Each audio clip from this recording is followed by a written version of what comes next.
वैज्ञानिक प्रबंधन की हम बात करें तो 20वीं शताब्दी में वैज्ञानिक प्रबंधन सिद्धांत की बात करता है ग्रिफिथ टेलर, 20वीं शताब्दी के पहले दशक में। ठीक है, इस सिद्धांत की शुरुआत सिर्फ और सिर्फ टेलर के द्वारा नहीं की जाती है, इससे भी पहले कुछ विचारक हैं जो इस सिद्धांत की शुरुआत करते हैं, जिसमें हम बात करते हैं चार्ल्स बेबेज का सर्वप्रथम, हेनरी आर टाउनी का हम जिक्र करते हैं, फ्रेडरिक हाल्सी का हम जिक्र करते हैं और हेनरी मेटकाप का हम जिक्र करते हैं। ये 4 विद्वान ऐसे हैं जो इससे पहले भी इसकी कुछ पद्धतियां और तकनीकें विकसित कर चुके थे। किसकी?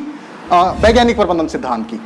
उसके बाद हम बात करते हैं कि वैज्ञानिक प्रबंधन नामक जो शब्द है, इस शब्द की सबसे पहले शुरुआत कहीं ना कहीं 1910 में लुई ब्रेंडिस के द्वारा देखने को मिलती है, लेकिन टेलर ने संगठन, कुशलता और वित्त को बढ़ाने के लिए इस शब्द का प्रयोग वैज्ञानिक पद्धति और तकनीक की पूर्ण क्रमबद्धता व्याख्या करने के लिए किया। कहने का मतलब ये है कि जो टेलर है, टेलर ने ये जो सिद्धांत है इसकी संगठनिक कुशलता, यानी संगठन में इसकी कुशलता, आई मीन टू से कि संगठन का मतलब क्या है। अब यहां पे हम सिंपल सी बात कर रहे हैं कि वैज्ञानिक प्रबंधन सिद्धांत की हम बात कर रहे हैं, लेकिन वैज्ञानिक प्रबंधन सिद्धांत को हम कहां अप्लाई कर रहे हैं?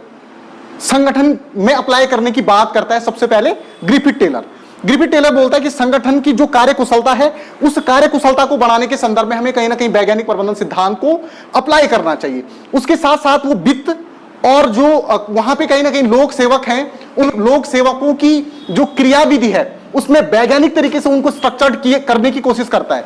कहने का मतलब है कि उनकी कार्यकुशलता को बढ़ाने की वो बात कर रहे हैं। और कार्यकुशलता कैसी बढ़ेगी? जब हम उनकी जो एक प्रोसेस है जिसमें वो काम करते हैं उसको भी एक वैज्ञानिक तरीके से डिजाइन करेंगे। तो इस तरीके से कहीं ना कहीं जो ग्रिफिथ टेलर है वो प्रबंधन में लोक सेवकों की कार्यकुशलता के संदर्भ में वैज्ञानिक प्रबंधन सिद्धांत को अप्लाई करने की चेष्टा कर रहा है। क्यों कर रहा है? क्योंकि उसका मानना है कि यदि अगर हम प्रबंधन में वैज्ञानिक तरीके से प्रबंधन की एक रूपरेखा तैयार करेंगे तो हमारे जो लोक सेवक हैं वो हमें अच्छा रिजल्ट देंगे, साथ ही साथ हमारे जो कार्य प्रणाली होगी वो वैज्ञानिक होगी, जिससे कहीं ना कहीं हम क्या करेंगे, लक्ष्यों की पूर्ति ज्यादा अच्छे तरीके से कर पाएंगे। इस तरीके की वो बात करता है। उसके बाद हम बात करते हैं कि भाई जो ग्रिफिथ टेलर हैं, तो ग्रिफिथ टेलर के बाद वैज्ञानिक प्रबंधन जो सिद्धांत है उसको कुछ और विचारक भी आगे बढ़ाते हैं, उनके नाम चाहे तो आप लिख लीजिए। सबसे पहले हम बात करते हैं H.L. गांठ की, हम बात करते हैं नंबर 1 पे H. Immersion, F.V. गिलब्रेथ,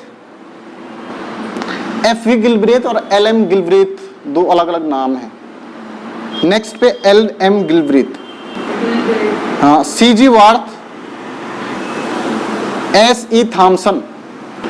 उसके बाद है तुम्हारा M.L. Cook, H.K. हैथवे।